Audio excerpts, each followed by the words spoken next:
Hello viewers, this is Mwalimu Isaac Pondi and welcome to yet another session on oral literature, where today we are going to look at one of the short forms of an oral literature genre called riddles. What is a riddle? Well, as you can see there, it is basically a short oral question or statement which is posed, and the listener is challenged to give an imaginative answer or an intelligent answer. And when we talk about a short oral question or statement, we should ask ourselves, what can show us that this item is a riddle? Number one, it should have a challenger, the one who is posing the riddle, the one who is asking about something in that riddle. Usually the person on stage is called the challenger. Then the people who are attempting to give answers to these riddles, they are called respondents. And then number three feature is that there are stages to this riddle process, either 4 or 6, as we'll see shortly. And then in a riddle, there is an hypothetical prize, especially if the respondents do not get the answer. They may be made to award the challenger by giving a prize. And of course, riddles also use metaphorical language. That is a hidden language. Whatever you are asked, you need to learn about. When you see this, be sure that this literature item is a riddle. Now, some of the functions of riddles, of course, number one is to pass time or entertainment. And also they help us, or they teach us about our environment. What we see around us, those are the answers that usually are in the riddle. They're not far from you. And then riddles also enhance socialization. As we attempt to crack the riddle, get the answers, we socialize. And riddles also help in critical thinking. When you have a riddle, you think a lot in order to arrive at the answer. The participants, of course, in a riddling session, usually it's an elder or someone like a teacher, and then there are children around that person and trying to unravel or give the meaning. The challenger can also be a child posing a riddle to other children when they are together and they want to have quality time. Now, this is now the gist of the riddling session. The stages in the riddling session are usually 6. We have the invitation stage. I'll explain each stage elaborately. Invitation stage, for example, riddle, riddle. And then we have the acceptance stage. So the invitation stage is done by the challenger. Then the acceptance stage by the audience. So they'll say, riddle come in stage 2. In stage 3, now the challenger will pose the riddle. For example, the challenger will say, I have a door. I have a house without a door. So that stage is called the posing stage, stage 3, where the riddle is given. Then in stage 4, the audience or the respondents will attempt to find the answer to the question that they were given in stage 3, which was the posing stage. So a house without a door, they'll try to give all those guesses. That's why we call it the guessing stage. Now listen, if they don't get the answer at this stage, then we will go to stage 5, where they will attempt to give a prize. And usually the prizes are immaterial things, like a city. You can give your whole Nairobi to yourself in order to, give us the answer. So the prize stage is done by the respondents. They will give a prize to the challenger. And then in stage 6 is where the challenger now, after agreeing with the prize, will give the answer to the riddle. So a normal riddle stage, without a riddling process, without an answer, has 6 stages. Now, in case an answer is gotten in stage 4, then we will have 4. So be very careful in an exam. If you are given an example of a riddle that already has the answer there, then possibly this one will end at stage 4. Just know the stages: invitation, acceptance, pausing, guessing, and the prize stage and the answer stages. So the invitation stage is a very important stage because this is the first stage. It identifies the one pausing. I said what happens here is like riddle, riddle. So we know who is this who is saying the riddle. So it identifies the one pausing, and it also signals the start of a riddle. It signals that now it has begun. We need to be attentive. Number two, acceptance stage is where they say riddle come. Basically, this paves way for the riddle, and it's also a sign that the audience is ready. Do we say the audience are ready? But say the audience is ready because they will agree to be quiet and, listen to your riddle. And then in stage 3, where we pose the riddle, is where the challenger now poses the riddle. Of course, I'd said that. And then in stage 4, guessing, this is where we experience the learning, logical reasoning, and also imagination. The audience will attempt to get answers to that riddle. That is the function of this stage. And stage 5, the prize stage, this one marks the end of the guessing period. Now time has gone. We want to do other things, and you've not gotten the answer. So the challenger will say, "Give me a prize." So this will mark the end of guessing. And then we have the answer stage. That is the final stage where we get the solution and we explain the moral, and also marks the end of the session. When we talk about moral, is that the challenger has to explain the answer as to why it should be the answer. Now, types of riddles. Riddles can be, there are attempts to put these riddles into types of riddles so that we know which category does this riddle belong to. There are those that we call the idiophonic riddle, where there are use of idiophones. Again, we'll explain this briefly. Then we have statement riddles, which are given as statements. Then we have question riddles, where it is released as an answer. Then we have just a simple riddle, where one item is the answer. A complex riddles, where there are so many answers linked together to make the answer to the riddle. And then we have a very short one called the epigrammatic riddle. We'll look at it briefly. Now, let's look at some of these idiophonic riddles. Now, these ones make use of sounds or idiophones. For example, tick-tock, tick-tock. I talk, but I have no mouth. What am I? And then the audience will say, "Hey, tick-tock, tick-tock. That's a clock." Look at this as the example. Boom, boom.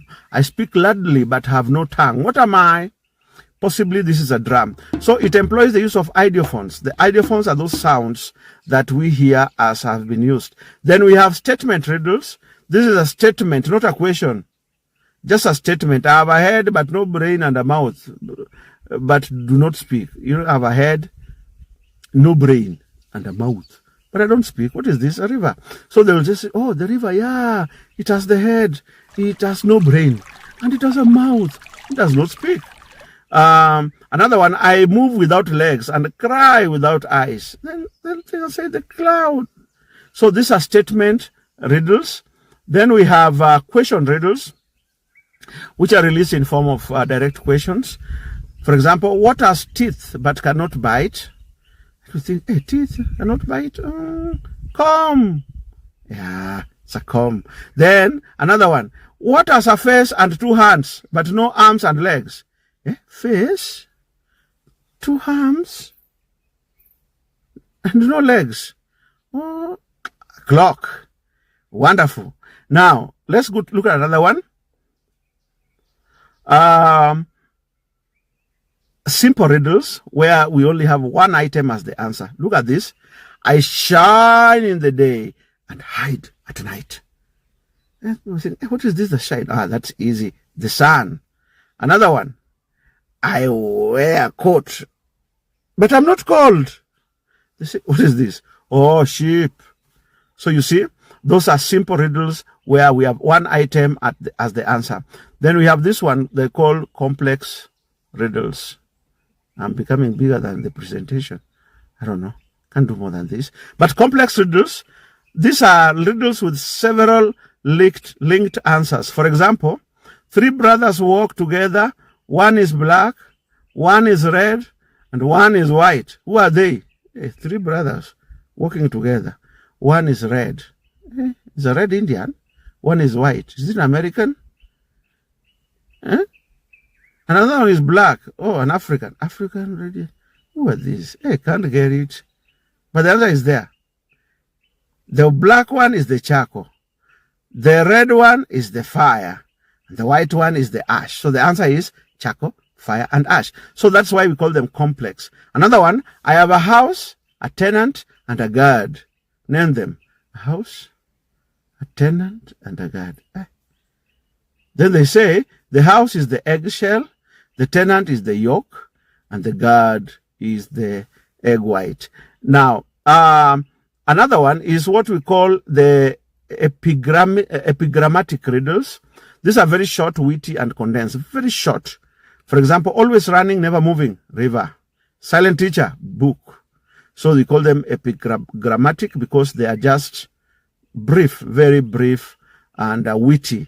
So those are some of the types of riddles that we have. Briefly, allow me to bring you figures of speech, styles, and languages or language use that we find in riddles. The figures of speech to begin with, then we go to the sound patterns, and then that's the end of the riddle lesson.